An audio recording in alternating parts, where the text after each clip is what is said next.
Thank you, Mr. Mink.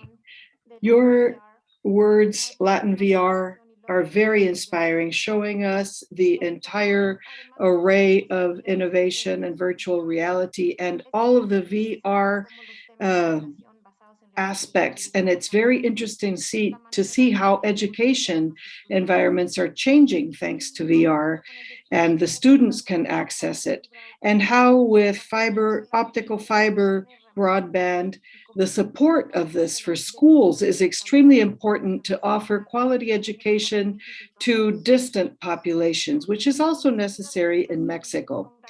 And what about the education for mixed techniques and game dynamics? That is incredible.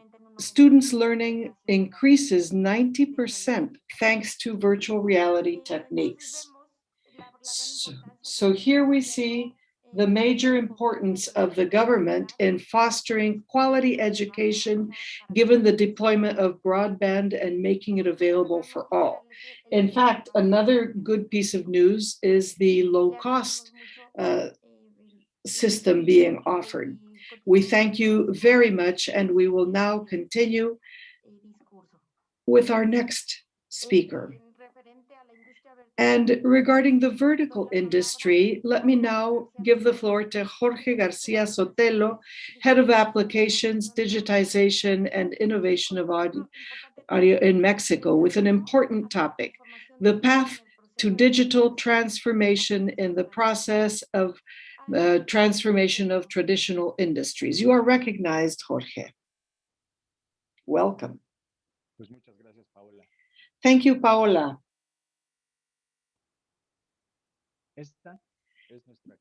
This is what we have to offer, our Q5. You have probably seen this car driving around in the streets of Mexico City and around the world. Q5 has won many, many Golden Steering Wheel awards and has been highly applauded. And we are proud in Mexico because this car is fully assembled in our Puebla plant and has been recognized by different makers and brands. But we have also been able at the Audi Mexico assembly plant to surpass our own goals and challenges. We are a company that are in the mindset of the young generation, and at all times we bear in mind the sustainability objectives for our planet. This is what you will hear everywhere you go, and quite assuredly what you have heard about our car and our plant. Sometimes what we don't talk about when we talk about the path, we always tend to talk about the ups and downs, but we don't talk about the pitfalls. Let me tell you a little bit about the challenges that we faced at different points in time. One was the construction of our plant itself. At the end of the day, this is a major construction engineering work, but it is honest to say that we had many delays at first, and we also had to comply with a lot of regulations in Mexico, such as the TUV, which was still not fully in place. We had to comply with European standards, and many of the construction and quality standards all had to be done as in Germany. And when I say as in Germany, that's exactly what I mean. A clear example of this is that the windows were brought over from Germany, and all of the windows and everything that we stored in our building is imported from Germany. There was always something that was forgotten. For example, some basic elements. Sidewalks were finished months after the rest of the building because someone had forgotten them. Let me tell you about our people. There was a great amount of transfer of knowledge. Families, 700 families went to Germany, and another 700 families came from Germany to Mexico. This cross-culturalization of families posed challenges in terms of language and culture, And this was during the first years of our plant. We had a learning curve that was very broad. And at the end of the day, we had high turnover of these groups of people who came and went constantly between Mexico and Germany. Now, when we talk about challenges, we must not forget transportation. Audi Mexico is about 60 to 65 kilometers away from the city of Puebla in Mexico. This is something that we must be very careful with because every day we move some 6,000 people from the city of Puebla and nearby municipalities to the Audi plant. These 6,000 people we move and transport in 4 different shifts. So that is very important to take into consideration, and different locations within the city itself. At the end of the day, the result were lots of problems at the startup, not very much efficiency in our first models and our first series of cars produced and assembled. And in this case, there is always finger pointing. It was you. No, it was you. But ultimately, the most interesting part is how we were able to achieve and forge ahead. It's very important to mention here that without this digital road, we would be facing a completely different Audi Mexico. Today at Audi, we have different paths that we have embarked on, but all tied to one single strategy in which we are determined to walk towards the future, resolving pitfalls and problems that are general to the auto industry, such as transportation. Now let me begin to talk about some of the cases in which we have implemented digital tools, fully digital tools focused on manufacturing processes, and at the end of the day, have an impact on the manner in which Audi Mexico employees are adopting new technologies. Let me tell you about this case. It's called Analytics for Failure Prevention. In essence, this is about analyzing the information of all production systems through using artificial intelligence and interconnectivity with fiber connected, to begin to correlate the data between the different production systems so that we can become much more efficient and solve problems faster or avert problems in the production line. We were able thus to reduce at least 15% the failures that were common in our manufacturing processes.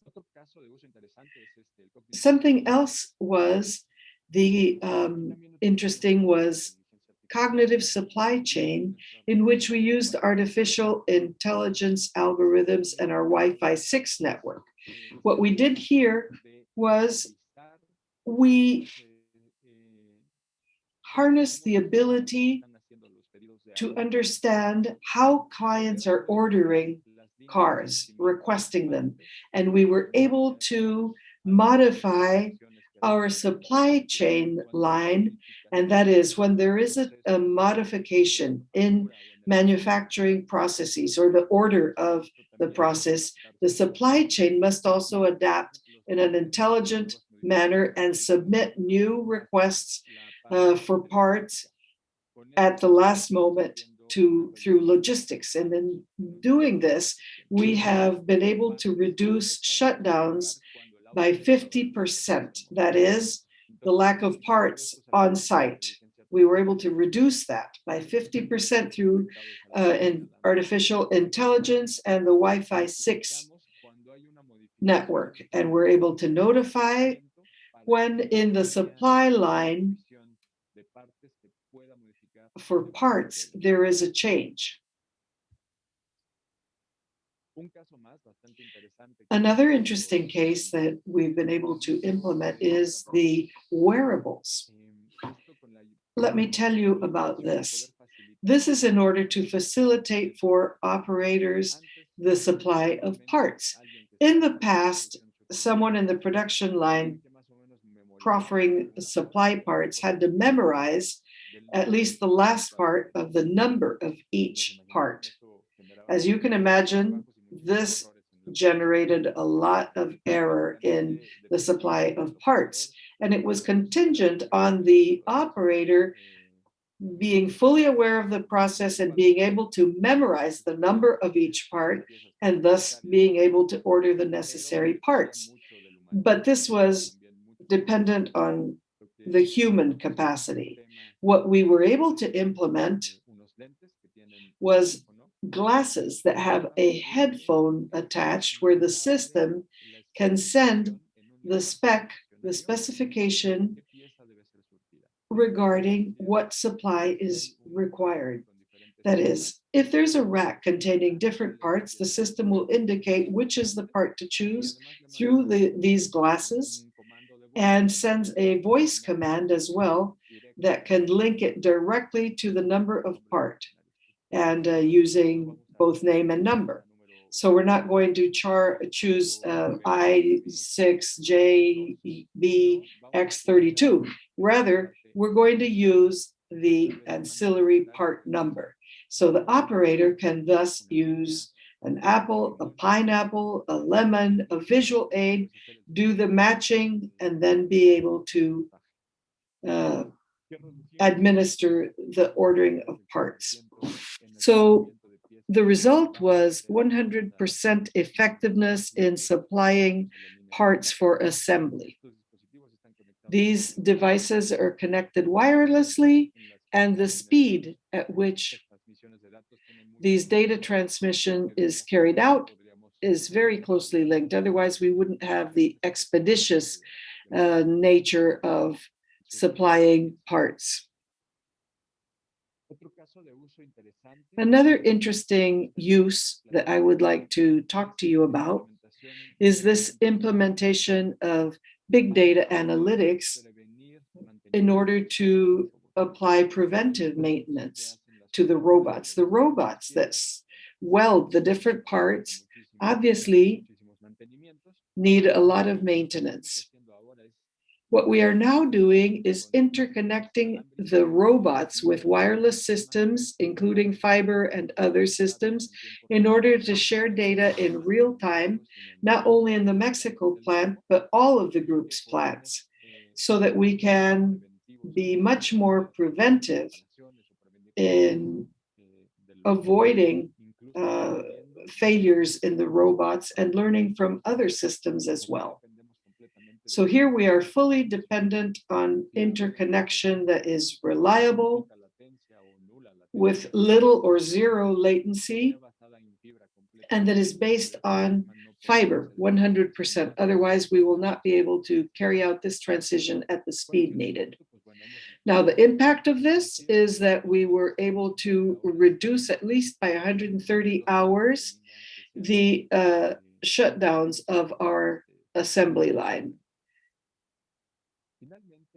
And lastly, and talking a little bit about implementation in manufacturing, but that is also related to our everyday lives of our collaborators, let me tell you a little bit about what we are doing every day. There are 24 functionalities, and we're continuing to work on this, but let me be a little more specific here, which is our bus tracker. I'm going to talk about the bus tracker, which is something that we have implemented. It's about to be released at Audi now. What it does is allow the Audi Mexico employees carry out booking on the bus that they are to board and will be much more efficient and measure our transportation capacity.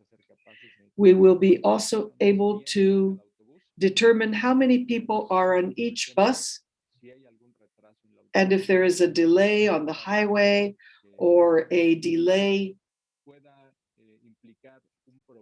that might entail a subsequent problem of people arriving at their work positions. If an employee cannot arrive at the job site, then the assembly line might be stopped again, which will directly impact the strategic objectives of our company.